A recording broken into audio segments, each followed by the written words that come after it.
ที่เพิ่งสูงสุดในชีวิตขอถวายความเคารพพระมหาเถรานุเถระเจ้าจุตนจุองค์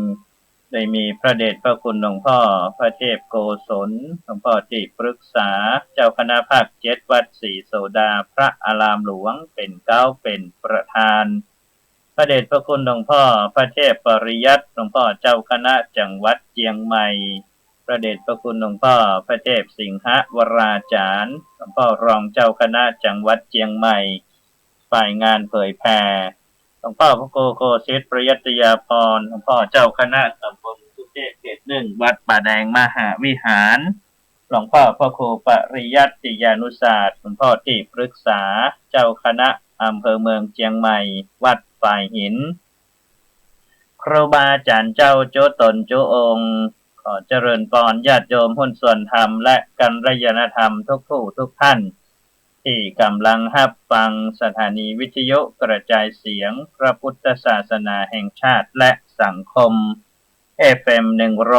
104.50 เมกะเฮิรตซ์อาการวัดฝ่ายหินอำเภอเมืองจังหวัดเชียงใหม่สถานีวิทยุสาธารณะจังหวัดเชียงใหม่ FM 92.25 เมกะเฮิรตซ์อาการวัดป่าแดงมหาวิหารอำเภอเมืองจังหวัดเชียงใหม่พร้อมด้วยคลื่นกัลยาณธรรมเว็บไซต์กัลยาณมิตรเสียงตามสายหอกระจายข่าวทุกวัดทุกวาทุกหมู่บ้านตวยเช้าวันนี้หลังจากที่ได้ฟังน้ำฟังธรรมในรายการมรดกธรรมการเมืองของท่านอาจารย์พระครูวิสิทธิ์ศรีลาภรณ์วัดวังสิงห์คำรายการธรรมะเพื่อประชาชนของท่านอาจารย์พระครูธีระสุตตพจน์สวัสดีเจ้าหลวงวัดม่อนแสนสุขจบลงเป็นที่บรมวลไปเรียบร้อยแล้วก็มาป้อป้าอุจากันในรายการเสียงจากชุมชนป่าแดงและสันทรายหลวงเป็นประจำ 8 โมงถึง 8 โมงครึ่งโดยประมาณวันนี้พบกันในวันพฤหัสบดีที่23เดือนพฤษภาคมพุทธศักราช2562เริ่มต้นรายการด้วยการนำเอาพุทธศาสนาสุภาษิตประจำวันประจำเจ้าวันนี้นำมาฝากพ่อแม่พี่น้องในบทที่ว่าอัปปัสสาธาทุกขากามาอิติวิญญายะปันทิโตอปิทิพเพสุกาเมสุระติงโสนาทิขัจฉติอัปปัสสาธาทุกขากามาอิติวิญญายะปันทิโตอปิทิพเพสุกาเมสุรัตติงโสนาทิขัจฉติแต่ใจความเป็นภาษาไทยว่ากามทั้งหลายมีความยินดีน้อยมีทุกข์มากบัณฑิตรู้ดังนี้แล้วไม่ใยดีในกามแม้เป็นทิพย์กามทั้งหลายก็คือกามมรมกามมคุณทั้งหลายรูปรสกลิ่นเสียงสัมผัสธรรมารมณ์มีความยินดีน้อยนะแค่มีความยินดีน้อยก็มีความทุกข์นักละนะเพราะนั้นรูปรสกลิ่นเสียงสัมผัสธรรมารมณ์นำไปสู่นะชาติชรามรณะการยึดติดการหลงไหลนำไปสู่ความประมาทนะเมื่อบัณฑิตหูดังนี้แล้วไม่ใยดีแม้ในกามที่เป็นทิพย์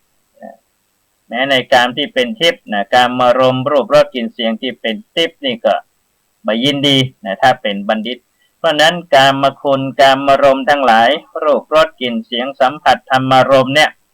นะถ้าเข้าไปมกมุ่นก็จะเกิดกองทุกข์มากมายนะเกิดความทุกข์ระทมมากมายเกิดการยึดติดนะโดยเฉพาะเรื่องของความฮักนะความฮักที่ว่าเนี่ยมนุษย์คนเรานี่มีความฮักความฮักที่ดีก็ดีไปความฮักที่บ่ดีก็เป็นทุกข์นะเพราะฉะนั้นนะต้องพยายามอย่าไปหลงหรือมกมุ่นอยู่ในกามารมณ์ควรที่จะละหรือปล่อยวางเสียนะถึงจะมีความสุขขึ้นได้นะกรมอุตุนิยมวิทยา ได้รายงานพยากรณ์อากาศ24 ชั่วโมงตั้งหน้าว่าประเทศไทยยังคงมีฝนฟ้าคะนองต่อเนื่องมีลมกระโชกแรงและมีฝนตกหนักในบางแห่ง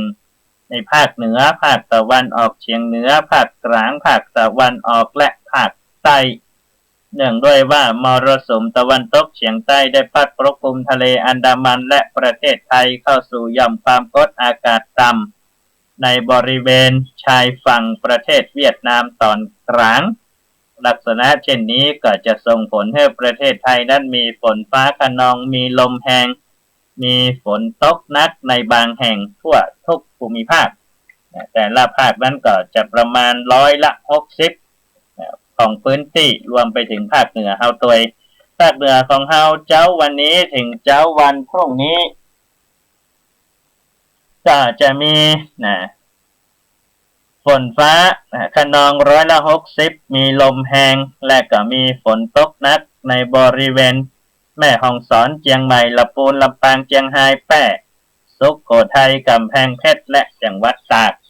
ก็มีหลายจังหวัดที่มีฝนเชียงใหม่ของเฮาก็เริ่มละ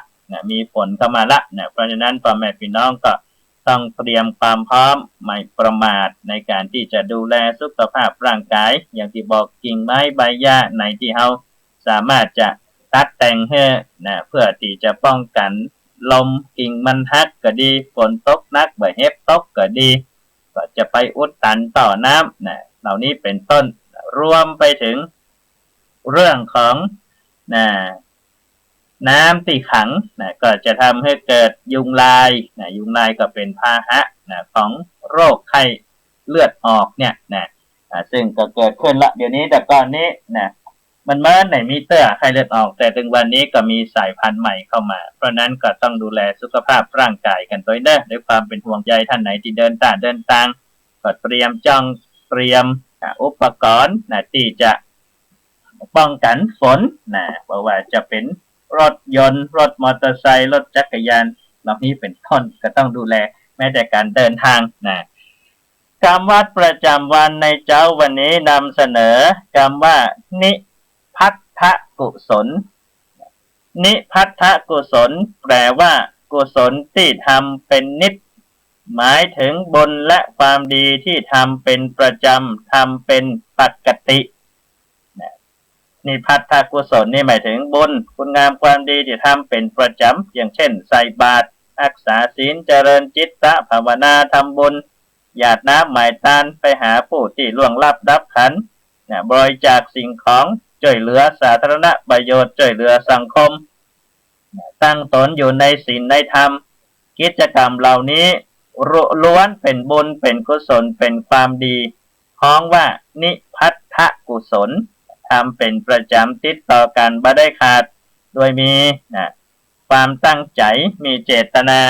ในสิ่งที่ดีที่งามสิ่งที่เป็นคุณงามความดีเหล่านี้ก็ฮ้องว่านิพัทธกุศลนั้นพ่อแม่พี่น้องส่วนธรรมทั้งหลายคุณงามความดีบุญกุศลถ้าเราฟังรายการธรรมะเพื่อประชาชนไปตะกี้หลวงพ่อดีนี่นะ คนเรานี่อยู่ดีใจนะถ้าเกิดดีแล้วทุกอย่างดีหมดหลวงพ่อดีนี่บ่ได้เกิดหยังแม้แต่สองสามีภรรยาก็ยังได้เกิดหยังให้เป็นการพิษเถียงแล้วก็ทำให้จากร้อนกลายเป็นเย็นได้เพราะนั้นคุณงามความดีนี่ทำได้หลากหลายจะทำแบบไหนก็ได้แต่ขอให้ทำเป็นประจำนิพัทธกุศล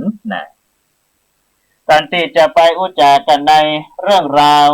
ชาดกทางพระพุทธศาสนาจันทคาตชาดกที่เล่ามาถึงใกล้ๆที่จะทำนักอยู่ จะว่าใกล้จะจบก็ทำนักอยู่อันนั้นก็จะมีข่าวประชาสัมพันธ์งานบุญงานกุศลในวันเสาร์ที่25ที่จะถึงนี้เสาร์ที่25พฤษภาคมที่วัดศรีดอนใจป่าเติงงามหรือวัดแม่แกดน้อยตำบลป่าไผ่อำเภอสันทรายก็จะมีกิจกรรมการเปิดโครงการหมู่บ้านส่งเสริมคุณธรรมและตลาด100 ปีก็จะมีกิจกรรมในการที่จะมอบ กียรติบัตรสำหรับญาติโยมที่ได้รับคัดเลือกว่าเป็นคนที่เป็นตัวอย่างของคนที่มีศีลมีธรรมเป็นตัวอย่างของคนบำเพ็ญสาธารณประโยชน์และก็จะมีพิธีเจริญพระพุทธมนต์พิธีเปิดป้ายหมู่บ้านส่งเสริมคุณธรรมหมู่บ้านบวรธรรมเฉลิมพระเกียรติพระบาทสมเด็จพระเจ้าอยู่หัวและก็จะมีกิจกรรมอื่นๆอย่างเช่นการกะโลงกะโลงนี่เป็นจะใดกับไปพอได้ที่วัดแม่แกดน้อยในวันที่25 พฤษภาคมที่จะถึงนี้ตั้งแต่เวลา 9 โมงเช้าเป็นต้นไปวันที่26 พฤษภาคมที่วัดป่าแดงมหาวิหารตำบลสุเทพอำเภอเมืองจังหวัดเชียงใหม่ก็จะมีงานทำบุญประจำปีวันกตัญญูวันกองทุนพระเจ้าติโลกราชซึ่งได้จัดมา19 ปีละปีนี้เป็นปีที่19เพราะว่ากองทุนพระเจ้าติโลกราชนั้นตั้งขึ้นเมื่อปีพุทธศักราช 2543 โดยหลวงพ่อพระครูโกสิทธิ์ปริยัตยาภรณ์หลวงพ่อเจ้าวาดวัดป่าแดงมหาวิหารหลวงพ่อได้เล็งหันว่าพระภิกษุสงฆ์สามเณรที่มาจำวัดอาศัยอยู่ในวัดป่าแดงมหาวิหารเยาวชนที่มาทำกิจกรรมหรือว่าส่งเสริมเรื่องของคุณงามความดีต่างๆและเป็นทุนการศึกษาให้กำลังใจถึงแม้ว่าจะทุนการศึกษาไม่ได้จำนวนนักมากมายแต่ก็สามารถที่จะผลิตบุคลากรทางพระศาสนาบุคลากรทางโลก ให้ไปเป็นคนที่สามารถจะดำรงตนอยู่ในสังคมด้วยคุณงามความดีได้ซึ่งอาตมาภาพก็เป็นผลผลิตของกองทุนพระเจ้าติโลกราชเช่นเดียวกันและก็มีพระสงฆ์สามเณรที่จบไปทั้งอยู่ในเพศบรรพชิตทั้งอยู่ในเพศคฤหัสถ์ก็ออกไปสู่สังคมก็มีงานทำมีการทำการเรียนจบการศึกษาในระดับปริญญาตรีปริญญาโทปริญญาเอกเพราะว่าอาศัยทุนการศึกษาในกองทุนพระเจ้าติโลกราชนี่แหละเพราะนั้นในวันที่26หลวงพ่อมันเลยมีดำริในการจัดงานทำบุญเพื่ออุทิศถวายแด่ครูบาอาจารย์อดีตเจ้าวาดวัดป่าแดงมหาวิหารและพระบูรพมหากษัตริย์โดยเฉพาะจิตตดวงพระวิญญาณของพระเจ้าติโลกราชผู้สถาปนาวัดป่าแดงมหาวิหารรวมไปถึงญาติโยมที่เคยอุปถากดูแลส่งเสริมกิจกรรมในพระศาสนาของวัดป่าแดงมหาวิหารกิจกรรมต่างๆญาติโยมที่ล้มหายตายจากไปรวมไปถึงสวัสดิ์สวาโดยเพราะในวันที่26ตั้งแต่เวลา 8 โมงครึ่งเป็นต้นไปก็จะมีพิธีทักษิณานุประทาน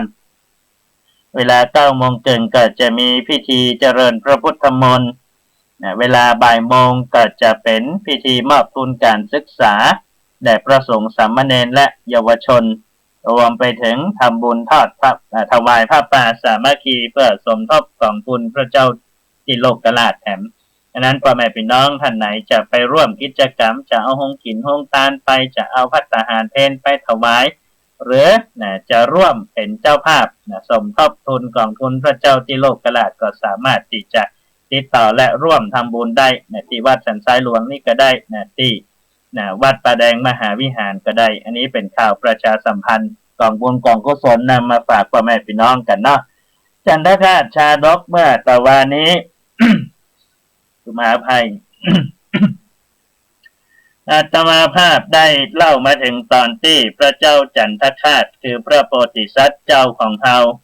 ได้พบกับพระนางพรหมจารีที่ลอยแพมากลางแม่น้ำอจิรวดีและก็ได้หูได้หันเรื่องราวว่าทำไมพระนางพรหมจารีถึงต้องได้ลอยน้ำมาพ่อแม่พี่น้องคนสอนธรรมทั้งหลายเมื่อพระมหาสัจเจ้า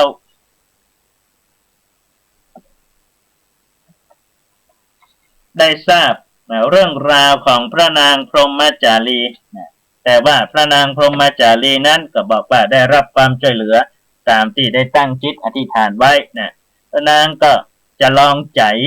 พระมหาสัจเจ้าโดยการที่จะขอมอบกายถวายเป็นทาสเป็นคนรับใช้ แต่ว่าพระมหาสัจเจ้านั้นบอกว่านะพระองค์มีพระมเหสีอยู่แล้วมีภรรยาอยู่แล้วนะพระนางพรหมจารีก็ลองพระทัยของพระมหาสัจเจ้าแถมนะแต่ในที่สุดนะพระมหาสัจเจ้านั้นพระองค์ก็ได้ทรงนะตรัสกับพระนางพรหมจารีว่าถ้าพระนางใคร่จะไปครับข้าพเจ้าก็จะพาไปนะปิกไปยังสังกัสสนครเพื่อที่จะไปเฝ้าพระเจ้า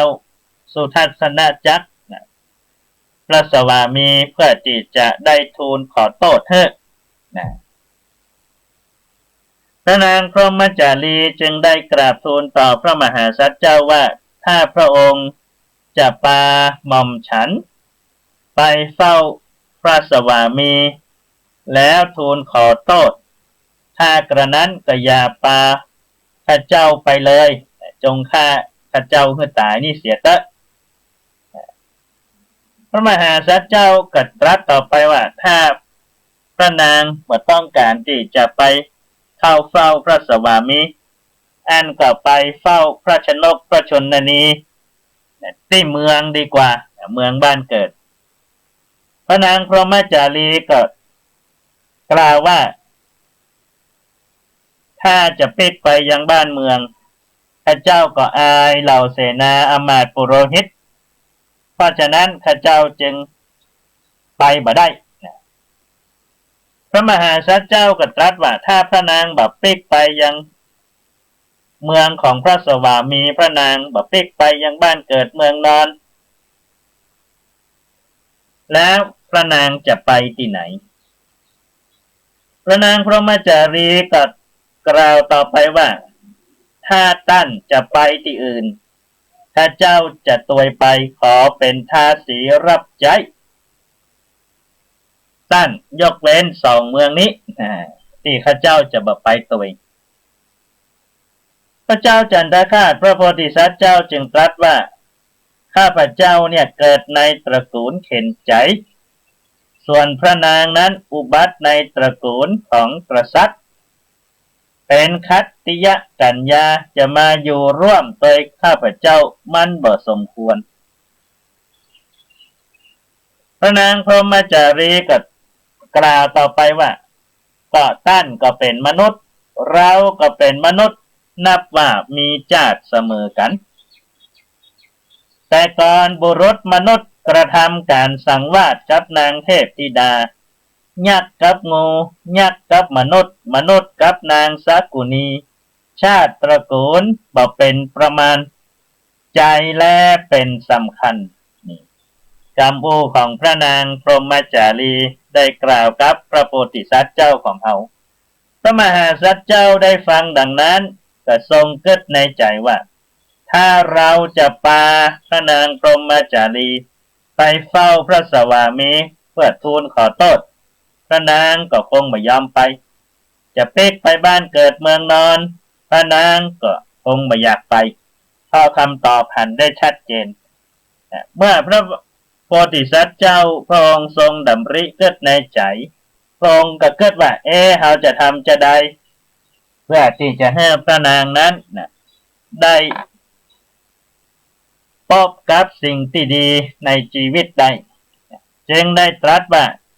ข้าแต่พระนางข้าพเจ้าจากบ้านเมืองมา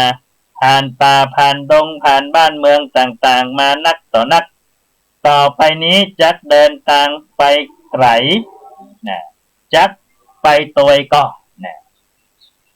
พระนางพรหมจารีได้ฟังก็กล่าวกลับไปว่าถึงไกลแบบไหนไกลขนาดไหนข้าเจ้าขอไปตัวและขอเป็นทาสีตัวหลังท่านไปถ้าท่านเป็นนาคก็จักไปนาคพิภพถ้าท่านเป็นครุฑก็จักไปสู่สุบรรณพิภพตัวเป็นกุมพันธ์หรือเป็นยักษ์ก็จักตัวไปเป็นยักษ์พิภพตัวจักขอรับใจท่านจนวันตาย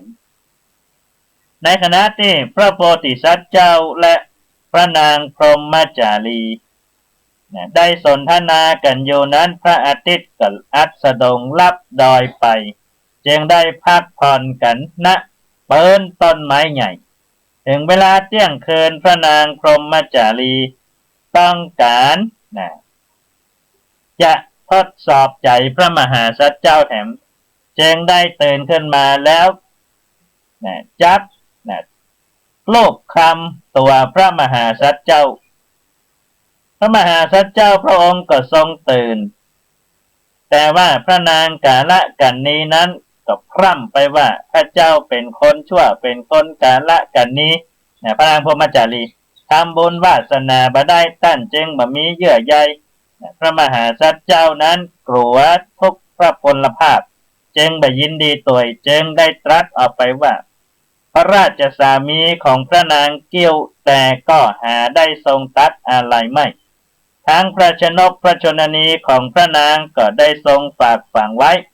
ถึงแม้ว่าพระองค์จะทรงขับไล่เพื่อลงอาชญากับพระนางแต่พระนางนั้นก็ยังเป็นมเหสีของพระองค์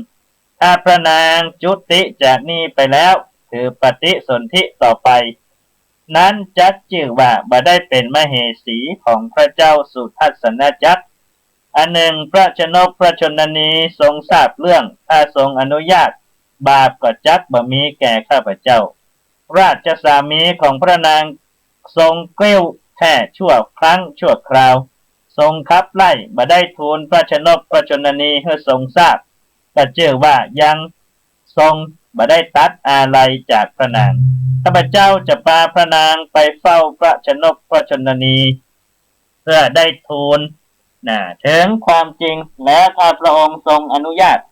ให้ข้าพเจ้ากับพระนางได้เป็นคู่กันเป็นสามีภรรยากันจากนั้นก็ว่ากันพระนางพรหมจารีได้ฟังเหตุผลจากพระมหาสัจเจ้าก็ทรงเกิดในใจว่าบุรุษผู้นี้เป็นบุรุษอาชาไนยเป็นพุทธางกูลแม้เราก็อธิษฐานไว้เบื้องต้นด้วยบุญญาณุภาพของเราจึงได้พบและเพิ่งอาศัยกับมหาบุรุษคนนี้เมื่อเป็นดังนั้นเกิดได้ดังนั้นมีสติฟื้นคืนมาอย่างนั้นพระนางพรหมจารีจึงประคองอัญจุลีมอบกราบแทบพระบาทขอขมาลาโทษต่อพระมหาสัจเจ้าพระมหาสัจเจ้าพระองค์ก็ทรงให้อภัยโทษบ่ถือโทษโกรธเพราะว่าพระนางพรหมจารีกำลังตกอยู่ในกองทุกข์พ่อแม่พี่น้องผู้ส่วนธรรมคนเฮาเป็นอย่างนี้เมื่อตกอยู่ในกองทุกข์หาที่เปิ้งบ่ได้ก็จะเพ้อพิริพิไรลำพันหาที่เปิ้งแต่ว่าคนที่เปิ้งได้นั้นจะต้องเป็นคนที่มีปัญญามีศีลมีธรรมถ้าเกิดว่าพระนางพรหมจารีไปเจอคนที่บ่ดีก็อาจจะผิดวาจาของพระนางคือผิดศีลข้อที่3กาเมสุวิชฌาจารเพราะว่าพระนางนั้นบ่ได้ลาขาดจากความเป็นสามีภรรยากับพระเจ้าสุทัศนจักรยังแต่ว่าพระสวามีนั้นผิดก่อนพระนางพรหมจารีเมื่อได้สติฟื้นคืนมาได้รับการขอขมาลาโทษจากพระมหาสัจเจ้าแล้วจึงได้กล่าวถามพระมหาสัจเจ้าว่าท่านมหาบุรุษตอนนี้ท่านอายุเท่าใดแล้วพระเจ้าจันทคาตพระโพธิสัตว์เจ้าจึงได้กล่าวว่าข้าพเจ้านั้นพลัดพรากจากพ่อจากแม่ตั้งแต่น้อยหลังจากนั้นพระนางพรหมจารีก็บ่ได้ถามอย่างเลยพระมหาสัจเจ้าพระองค์ก็ได้เอาแก้วมณีวิเศษมาส่องดูว่ามารดาเลี้ยงของพระนางในปัญจละนครมีอยู่คนหนึ่งชื่อว่าสุริยโยธาเจออู้กันง่ายๆว่าเป็นแม่เลี้ยงของแม่นมของพระนางพรหมจารีมาเป็นอย่างนี้พระมหาสัจเจ้าจึงได้ใจฉลองพระบาทวิเศษพระนางพรหมจารีที่กำลังนอนหลับอยู่เพื่อที่จะเดินทางไปยังเมืองปัญจละนคร เพื่อที่จะเอาพระนางไปบ้านของแม่นมชื่อว่าสุริยโยธาเมื่อพระมหาสัจเจ้าได้นำพระนางพรหมจารีเหาะไปจนถึงชายป่าที่จะใกล้หมู่บ้านที่อยู่ของนางสุริยโยธาก็เลยวางพระนางพรหมจารีวางลงพื้นพอตื่นเจ้าพระนางพรหมจารีก็แปลกใจแต่คืนเฮานอนอยู่แถมที่นึ่งบัดนี้เฮามานอนอยู่ที่ไหนแม่น้ำอาเจระบดีที่เฮานอนข้างๆชายฝั่งแต่คืนนี้อยู่ตรงไหนหรือว่าเทวดาผู้มีมหิทธิฤทธิ์หรือจะเป็นคนทันหรือว่าบุรุษที่เฮาพบตะวานี้เป็นเทวดาเป็นคนทันจึงพาเฮามาที่นี่ขณะที่พระนางพรหมจารีกำลังหันซ้ายหันขวาดูทิศทางว่าตรงนี้เป็นตรงไหนก็มีป้าอุ้ยแก่คนหนึ่งได้ถือไม้เต้าถือไม้เต้าเตียวมากับไม้เต้ามาโดยเตียวมาพอดีพระนางพรหมจารีจึงเอิ้นไปว่าท่านลงนี่เป็นเมืองอะไรอย่างป้าอุ้ยคนนั้นจึงได้ตอบไปว่าเมืองปัญจละนครพระนางพรหมจารีนึกได้ขึ้นมาทันทีปัญจละนครนี้มีแม่นมของพระนางคือสุริยโยธาอาศัยอยู่พระนางจึงได้ถามป้าอุ้ยว่าป้าอุ้ยฮู้จักสุริยโยธากับนางสุริยโยธากับซึ่งเป็นภรรยาของทิสาปาโมกในเมืองตักกศิลาเมื่อสามีนางตายแล้วพระเจ้ากุรุรัตน์ก็ทรงพาตัวไปเพื่อที่จะบอกศิลปะแก่พระราชโอรสธิดาภายหลังพระเจ้ากุรุรัตน์ก็ส่งนางวิสุทธโกษาและนางสุริยโยธาไปยังอนุราชบุรีการนั้นพระเจ้าปัญจารราชก็ทรงยกจตุรงคเสนาไปทำสงครามพอได้ชัยชนะจากอนุราชบุรีพระเจ้าธรรมขันตีก็ส่งนางวิสุทธโกษาและนางสุริยโยธาออกมาจนจักนางทั้งสองก็ปลงพระชนพระเจ้าปัญจราชเสียและก็เวนปัญจารราชให้แก่บุตรพระนางวิสุทธิโกษาและนางทั้งสองได้มาอยู่ปัญจละนครตัวกันเรื่องนี้ลุงปอจะหูเรื่องหรือไม่